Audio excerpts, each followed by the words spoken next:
एक समय की बात है। किसी गांव में दीनू नाम का आदमी अपनी पत्नी और 2 बच्चों के साथ रहता था। दीनू गांव के सेठ किशोरी लाल के पास नौकरी करता था। किशोरी लाल के पास बहुत सी पालतू बकरियां थी, जिनमें से एक बकरी गर्भवती थी। बकरी ने जिन बच्चों को जन्म दिया, उनमें से एक बच्चा बहुत ही कमजोर पैदा हुआ। वो अक्सर बीमार रहता था। एक दिन सेठ गुस्से में बोला, अरे दीनू, एक काम कर, इस बकरी के बच्चे को तू कहीं दूर जंगल में छोड़ा। हर समय इसकी वजह से और भी बकरियां बीमार होने लगी हैं। हमें बीमार को नहीं रखना। ठीक है मालिक, मैं कल सुबह ही इसे जंगल छोड़ाऊंगा। अगले दिन दीनू बकरी के छोटे से बच्चे को जंगल में छोड़ने के लिए चला जाता है। वो जैसे ही बकरी के बच्चे को छोड़ने लगता है, बच्चा मैं करने लगता है, मानो वो दीनू से कुछ कह रहा हो। कितना मासूम और प्यारा बच्चा है। अगर मैं इसको यहाँ जंगल में छोड़ गया तो जंगली जानवर इसको मार कर खा जाएंगे। पता नहीं, मन नहीं कर रहा इसे कि इसे यहाँ छोड़ कर जाऊं। दीनू बकरी के बच्चे को उठा लेता है और अपनी गोद में लेकर प्यार करने लगता है।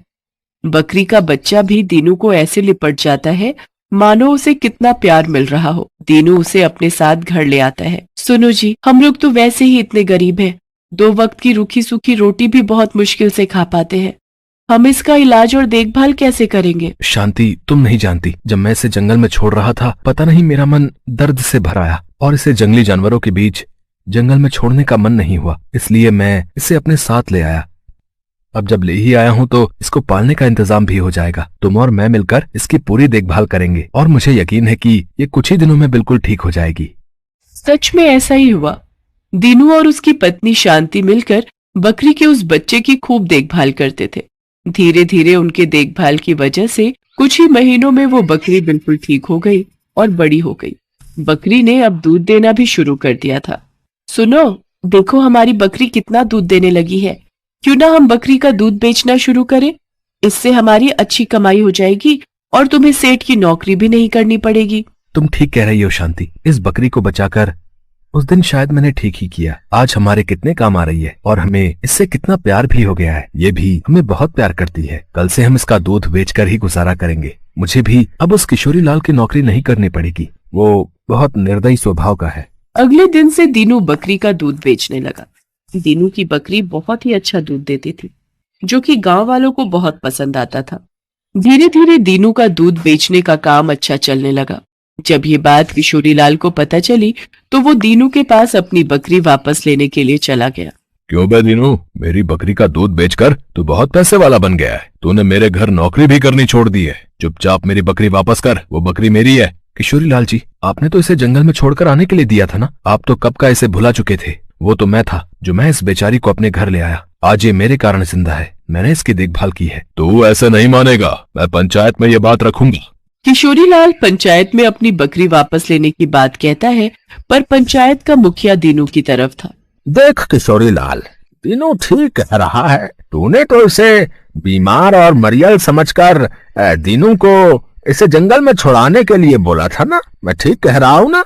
है भाई, वो तो दीनू ने ही इसकी देखभाल करके इसे पाल पोस कर बड़ा किया है। अब इस बकरी पर दीनू का हक है। मुझे कोई और रास्ता ढूंढना पड़ेगा। इस बकरी को तो मैं हथिया कर ही रहूंगा।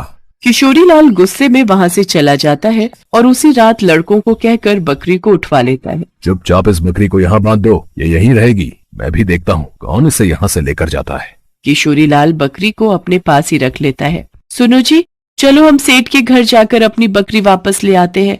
वो कैसे हमारी बकरी को चुरा कर ले गया? उसकी इतनी हिम्मत? शांति, मुझे भगवान पर पूरा भरोसा है। वो हमारे साथ कुछ गलत नहीं होने देंगे। मैं जानता हूँ हमारी बकरी हमारे बिना नहीं रह सकती। वो हमारे पास लौटकर जरूर आएगी। किशोरी लाल के नौकर परेशान हो गए। बकरी बिल्कुल भी दूध नहीं दे रही थी और ना ही कुछ खा पी रही थी। धीरे धीरे बकरी फिर से कमजोर होने लगी और बीमार हो गई। अरे, किस बीमार को उठाकर ले आए? इसे तो वापस उसी दिनों के पास छोड़ाओ। ये बीमार और कमजोर बकरी अगर मेरे पास रहेगी तो बाकी के जानवर भी बीमार हो जाएंगे। इसके पास से कितनी बदबू भी आ रही है। एक काम करो, इसे यहाँ से निकाल कर बाहर फेंक दो। हमें इसकी जरूरत नहीं है। किशोरी लाल के आदमी बकरी को घर के बाहर छोड़ देते हैं। बकरी दीनू के घर का रास्ता जानती थी। वो तो बहुत खुश थी कि वो अपने मालिक के पास वापस जा रही है। दीनू और शांति दोनों आंगन में उदास बैठे थे। तभी उन्हें अपनी बकरी की आवाज आती है और वो खुशी से दौड़ कर देखते हैं। उनके सामने उनकी बकरी खड़ी थी। सुनो जी, हमारी बकरी देखो वापस आ गई है। हे भगवान, किशोरीलाल ने इसकी क्या हालत कर दी, कितनी कमजोर हो गई है। मैंने तुम्हें कहा था किशोरीलाल इसका बिल्कुल भी ध्यान नहीं रखेगा। चिंता मत कर शांति, हमारी बकरी अपने घर आ गई है। अब इसे कोई हमसे नहीं छीन सकता। अब ये हमारे पास ही रहेगी। मैं तो जानता था किशोरीलाल हमारी बकरी को अपने पास नहीं रख सकता। लगता है ये बहुत भूखी है। जाओ तुम इसका खाना ले आओ, न जाने इसने कब से नहीं खाया। अपने घर वापस आकर बकरी बहुत खुश थी। कुछ ही दिनों में वो फिर से बिल्कुल ठीक हो जाती है। कहीं न कहीं अपनों से बिछड़ जाने के कारण वो फिर से कमजोर हो गई थी, पर अपनों से मिलने के बाद फिर ठीक हो गई। उस दिन से वो बकरी दीनू और शांति के पास ही रहने लगी। अपनी बकरी को पाकर दीनू और शांति बहुत खुश थे। सेठ किशोरीलाल भी समझ गया था कि वो बकरी उसके पास नहीं रह सकती, वो सिर्फ दीनू और शांति के पास ही खुश रहेगी।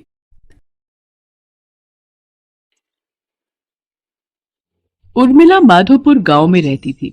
उसके पास पारो नाम की एक पालतू गाय थी। पारो उर्मिला के साथ पिछले कई सालों से है। पति के देहांत के बाद इसी गाय के सहारे उर्मिला ने अपने परिवार को चलाया। उसकी गाय का दूध पूरे गांव में मशहूर था। गांव के सभी लोग उर्मिला से ही दूध लेते थे। उर्मिला का बेटा शहर में पढ़ता था। वहीं उसे पूनम नाम की एक लड़की से प्यार हो गया और उसने अपनी मां को बिना बताए पूनम से मंदिर में शादी कर ली। आज वो गांव वापस आने वाला था। उर्मिला बहन, 2 किलो कर देना दूध। 1.5 किलो मुझे भी देना। क्या बात है उर्मिला बहन, आज तो तुम बड़ी खुश दिखाई दे रही हो। बात ही खुशी की है सरोज बहन, आज मेरा बेटा गांव वापस आ रहा है। बस जल्दी जल्दी काम निपटाकर उसी के लिए बढ़िया बढ़िया पकवान बनाऊंगी। पता नहीं शहर में उसे क्या खाने को मिलता होगा और क्या नहीं। अच्छा तो ये बात है, चलो बहुत बढ़िया हुआ। कब से बेटे के बिना अकेले रहते रहते तुम उदास हो गई हो। अब वो आ जाएगा तो तुम्हारे साथ काम में भी मदद कर देगा। हाँ वो तो है। अरे आ रही हूँ पारो, तू क्यों आवाज लगा रही है? मैं जानती हूँ तू भी सूरज का नाम सुनकर बहुत खुश हो रही है। रुक, मैं अभी तुझे चारा डालती हूँ, फिर तो सूरज ही तुझे खिलाएगा। उर्मिला की गाय पारो अपनी आवाज में उससे बातें कर रही थी, मानो वो भी सूरज के आने की खुशी मना रही हो। शाम के समय सूरज आ जाता है, पर अपने बेटे के साथ बहू को देखकर उर्मिला को बहुत बुरा लगता है। माँ तुम नाराज मत हो, सब कुछ बहुत जल्दबाजी में हुआ। पूनम के पिताजी की तबीयत ठीक नहीं थी और वो चाहते थे कि हम ये शादी जल्दी से जल्दी कर लें, इसलिए मैं आपको बता ही नहीं पाया। पर अब मैं आपके साथ ही रहूंगा, आप चिंता मत करो। और माँ पूनम बहुत अच्छे स्वभाव की पढ़ी लिखी लड़की है, आप एक दूसरे को आसानी से समझ जाओगे। ठीक है, देखती हूँ वो मुझे कितना समझती है। गांव के रहन सहन और शहर के रहन सहन में बहुत फर्क है बेटा। उर्मिला की तरह पूनम घर के कामकाज नहीं कर पाती थी, उसे तो घर का कोई भी काम करना नहीं आता। सूरज, तुमने मुझे कहाँ लाकर पटक दिया है? मुझसे ये घर के काम नहीं होते, हमें शहर वापस चलना चाहिए। उस गाय का गोबर साफ करो, उसे चारा डालो, उसे नहलाओ, घर की लीपा पोती करो। ये सब करके तो बदबू के मारे मेरा बुरा हाल हो रहा है। ऊपर से तुम्हारी माँ को माँ जी का नाटक करते हुए लहसुन प्याज ही काटती रह जाऊंगी। कैसी बातें कर रही हो पूनम? यहाँ पर सारा कामकाज बना हुआ है। मैं तो यहाँ पर बढ़िया सी डेयरी खोलने की सोच रहा हूँ। दूध, घी, पनीर, दही और कुछ खास मिठाइयों की बहुत ही बढ़िया डेयरी खुल जाएगी। हमारी अच्छी खासी कमाई हो जाएगी। शहर में घर का किराया, खर्चा पानी कितना ज्यादा है, वहां पर मुझे काम सेट करने में ही सालों गुजर जाएंगे। और जहां पर मेरा अपना खुद का घर का काम है, हम शहर में क्या करेंगे? तुम्हें पता भी है हमारी गाय का दूध पूरे गांव में मशहूर है। सोचो हम कितना कमा लेंगे। और फिर हमारे यहां रहने से मां को भी सहारा रहेगा, वो बेचारी अकेले काम नहीं संभाल पाती है। अच्छा तुम काम करो, मैं थोड़ी देर बाजार होकर आता हूं। कह तो सूरज ठीक ही रहे हैं, शहर में काम करने के लिए पैसों की भी जरूरत होगी। यहाँ पर तो अपना मकान, अपना काम है और फिर हमें तो पैसे कमाने से मतलब है। कुछ सालों में अच्छे पैसे कमा लिए तो बाद में शहर जाकर बस जाएंगे। पर मुझे किसी भी तरह से सासू माँ से अलग होना है ताकि उस गाय पर मेरा कब्जा हो जाए। पता नहीं, माँ जी तो बहुत चालाक है, कितने पैसे अपने अंदर करके बैठी होंगी। पूनम को पता था कि सूरज गांव में ही काम बढ़ाने वाला है, इसलिए वो अलग होने के रास्ते ढूंढने लगी। सूरज, सुबह से काम कर करके मैं थक गई हूँ। मेरे आने के बाद माँ जी ने घर के सारे काम मेरे ही जिम्मे डाल दिए हैं। गाय को नहलाना, धुलाना, गोबर साफ करना, चारा डालना, सारी देखभाल तो मैं करती हूँ और दूध बेचने के टाइम पर माँ जी गल्ला लेकर तखत पर खुद बैठ जाती हैं। ऐसे थोड़ी होता है। मैं अब और बर्दाश्त नहीं कर सकती। जब मैं इतना काम कर रही हूँ तो फिर मैं अलग ही रहूंगी। मुझे माँ जी के साथ नहीं रहना। और हाँ, उस गाय पर मेरा हक है। मुझे तो बस बंटवारा चाहिए, गाय का बंटवारा। पूनम इतनी जोर जोर से चिल्लाकर ये बात कह रही थी कि उसकी बात उर्मिला के साथ साथ पड़ोसियों ने भी सुन ली और सब वहां आ गए। बहू, बंटवारा? वो भी मेरी पारो का? मेरे जीते जी ऐसा कभी नहीं होगा। और तुम जानती ही क्या हो पारो के बारे में? उसे मैंने बहुत प्यार से पाला है, उसकी देखभाल की है। तुम मेरी पारो को एक दिन भी रख कर तो दिखाओ, वो तुम्हारे साथ एक दिन भी नहीं रहेगी। हाँ हाँ, इस गाय की देखभाल मैं कर लूंगी, आप उसकी चिंता मत करो। पर एक शर्त है, आप बीच में दखलंदाजी नहीं करोगी। मैं जैसी मर्जी गाय की देखभाल करूं, आप उससे दूर रहोगी। सूरज, अगर आज बंटवारा नहीं हुआ तो मैं तुम्हें छोड़कर शहर चली जाऊंगी। माँ, अगर पूनम चाहती है तो आप उसे गाय दे क्यों नहीं देती? उसे एक बार कोशिश करने तो दो। कहीं ऐसा ना हो आप दोनों के झगड़े में मेरी शादीशुदा जिंदगी खराब हो जाए। सूरज बेटा, एक माँ कभी नहीं चाहती कि उसके बच्चों का घर खराब हो। अगर बहू की यही इच्छा है तो आज से मैं अपनी पारो बहू के हवाले करती हूँ। उर्मिला बहन, इतने सालों से हम देख रहे हैं पारो को तुमने बहुत लाड प्यार से पाला है। कहीं ऐसा ना हो बंटवारे के चक्कर में एक निर्दोष जानवर परेशान हो जाए। सब गांव वाले भी क्या समझाते। पूनम तो बंटवारे की जिद पर अड़ गई थी और ऐसा ही हुआ। गाय अब पूरी तरह से पूनम के हवाले थी।